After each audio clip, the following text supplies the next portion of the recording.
شر ہے، باطل ہے، اسے باطل سمجھا ہوا ہے۔ کسی وقت ایسا ہو جاتا ہے یا ہو سکتا ہے کہ خیال نہ رہے، بھول جائے، سہو ہو، نسیان ہو۔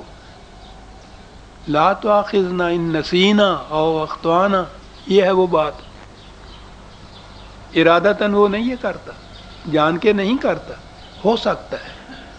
اسی کے لیے یہ کہا ہے کہ سہو و نسیان سے کبھی ہو سکتا ہے کہ ایک چیز جو باطل جو تھی یا غلط جو تھی اسے غلط نہ سمجھا ہو اس وقت، لیکن جو ہی وہ خیال آتا ہے، یہ جسے اعوذ باللہ من الشیطان الرجیم کہتے ہیں نا، ہمارے ہاں تو رسم ہی رہ گئی نا صاحب کہ تلاوت قرآن کریم، وہ تلاوت بھی رسم، اس سے پہلے یہ کچھ کہنا بھی رسم، ورنہ یہ تعوذ بڑی چیز ہے۔ پھر بات آ گئی، اور تعوذ جو اعوذ جو ہے، یہ عربوں کے ہاں یہ مرغی کے بچے، چوزے، چھوٹے چھوٹے مرغی بھی ہوتی ہے اور وہ ان کو چھوڑ بھی دیتی ہے، وہ ادھر ادھر دانہ دن کا چن رہے ہوتے ہیں۔ چیل کے سایہ اگر اوپر آتا ہے تو آپ دیکھتے ہیں کہ وہ کس طرح سے بھاگ کے مرغی کے نیچے آ جاتے ہیں۔ ان بچوں کا بھاگ کر مرغی کے پروں کے نیچے آ جانا یہ اعوذ کہلاتا ہے۔ اعوذ باللہ من الشیطان الرجیم،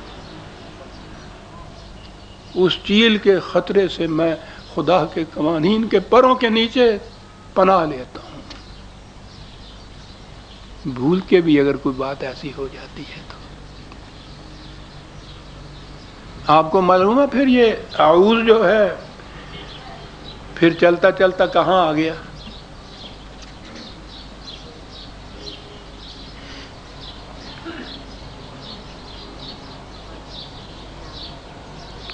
یہ تعویذ کا لفظ وہیں سے ہی ہے۔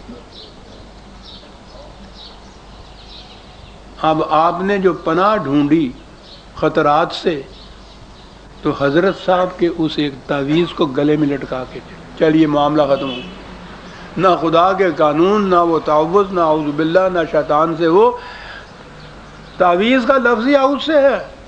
انہوں نے کہا کہ کہاں پھر رہے ہو تم، ہم تمہیں بتاتے ہیں کہ حفاظت کیسے ملے گی۔ حفاظت کے لیے تعویذ ڈالتے ہیں نا آپ، وہ گلے میں نہیں ہوتے، دیوار ساخ نہ ٹنگتے تھے، اگر سارا کاری محفوظ ہو گیا، چل بھائی قلعہ بنا دیتا۔ یہ تعویذ میں آ گیا، اعوذ باللہ خدا کا۔ اس کے بعد حضرت صاحب کے تعویذ میں آ گیا۔ بڑا خوبصورت شعر ہے، بہک بہک کے کہاں آ گیا ہے دیوانے، مقام سود و زیاں آ گیا ہے دیوانے، بہک بہک کے یہاں آ گئے ہم۔ میں نفس لوامہ کی بات کر رہا تھا۔ قرآن نے کہا یہ ہے کہ بچے کی تعلیم، تربیت، پرورش، ماحول، معاشرہ، وہ ایسا کرو جسے اب آج کی اصطلاح میں انکانشس مائنڈ کہتے ہیں، اس کے نفس غیر شعوری کے اندر یہ چیزیں آ جائیں کہ یہ حق ہے، یہ باطل ہے، یہ خیر ہے، یہ شر ہے، یہ جائز ہے، یہ ناجائز ہے، اندر معلوم ہے، تو بال ارادہ تو کبھی وہ کرے گا ہی نہیں۔ یہ ہوگی ضمیر کی آواز خیر۔ اگر کہیں بھول چوک سے، سہو و نسیان سے، بے خبری، بے خیالی سے، غفلت سے کبھی کوئی قدم غلط اٹھا ہے، اٹھنے کے فوراً ہی بعد قرآن کہتا ہے کہ وہ گھومتے گھماتے بھی خیال اگر اس کے سامنے آتا ہے تو فوراً وہ ہے اس کی ضمیر جو اس کو ملامت کرتی ہے، غلط ہو گیا، اور پھر وہ رکتا ہے، پھر وہ خدا کے قانون میں کہ پروں کے نیچے آتا ہے، وہاں پناہ لیتا ہے، وہیں رک جاتا ہے، پھر زیادہ قدم نہیں چلتا غلط راستے کے اوپر، چند قدم کے بعد فوراً لوٹتا ہے۔ یہ فوراً لوٹتا ہے، اس کو توبہ کہتے ہیں عربی زبان کے اندر۔ اور پھر قرآن ہے نا، یہ نفس لوامہ تھا جس نے اس کو روک دیا، کیونکہ اس کے اندر یہ چیز تھی کہ یہ صحیح، یہ غلط، تربیت سے، تعلیم سے، خدا کی دی ہوئی چیز، کسی نے فیصلہ خود کر کے یہ نہیں دی۔ مگر ماں باپ نے فیصلہ کرنا ہوتا تو ہندو اپنے بچوں کو وہی تعلیم دیتے ہیں، عیسائی اپنے بچوں کو وہی تعلیم دیتے ہیں، ٹھگ اپنے بچوں کو وہی تعلیم دیتے ہیں۔ اب ہم اپنے بچوں کو وہی تعلیم دے رہے ہیں۔ وہ نہیں بات. مطلق خیر اور مطلق شر جو قرآن کا یا خدا کا بتایا ہوا ہے اس کی تعلیم تربیت دی جائے. اور تعلیم و تربیت صرف پڑھانے لکھانے کی بات ہی نہیں ہے. یہ تو جیسے سانس لیتا ہے انسان، اس طرح سے یہ چیز آتے ہیں خیالات انسان کے اندر. معاشرے میں یہ خیالات عام ہوتے ہیں.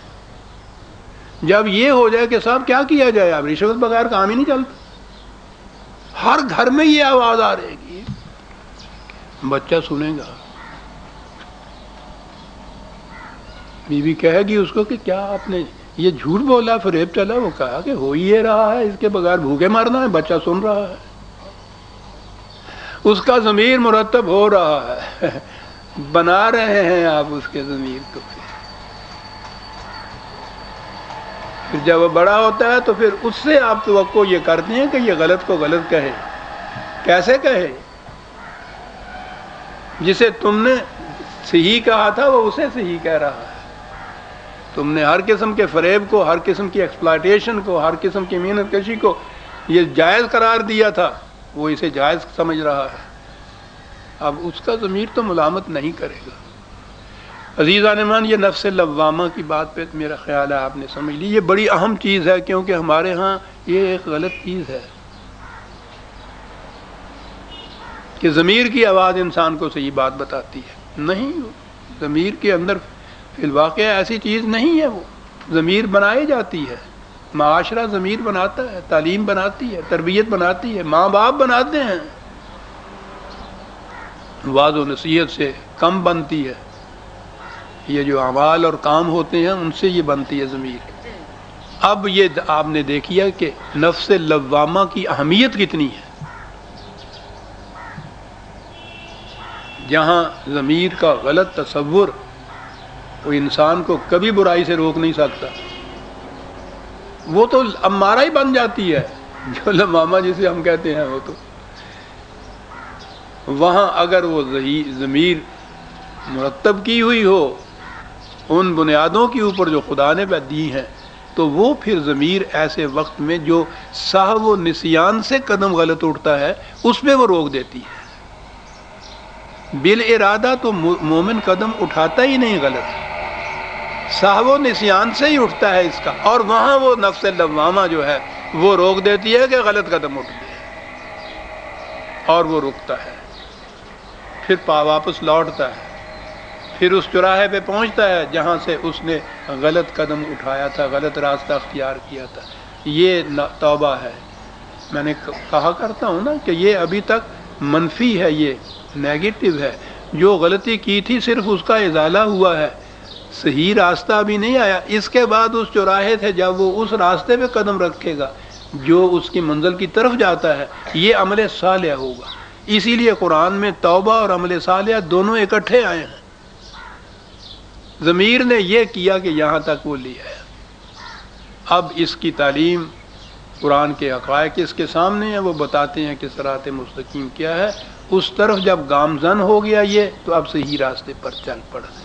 یہ ہے جی پروسیس، یہ ہے طریق عمل قرآن کی روح سے صحیح اور غلط، حق اور باطل، جائز اور ناجائز، خیر اور شر کے امتیاز کا، ان میں سے ایک کو چھوڑنے کا اور دوسرا اختیار کرنے کا. اسی لیے اس کو قرآن نے شہادت میں پیش کیا ہے. یہ بڑی چیز ہے نفس لوامہ. لیکن پھر میں عرض کروں کہ اگر وہی چیز ہے کہ ہم نے اس نفس کی ترتیب ہی غلط انداز میں کی ہے، تو سب سے بری چیز بھی یہی ہے. انسان مطمئن ہو جاتا ہے ضمیر کی آواز سے، اندر کی آواز سے، حالانکہ وہ بادل کی آواز ہوتی ہے.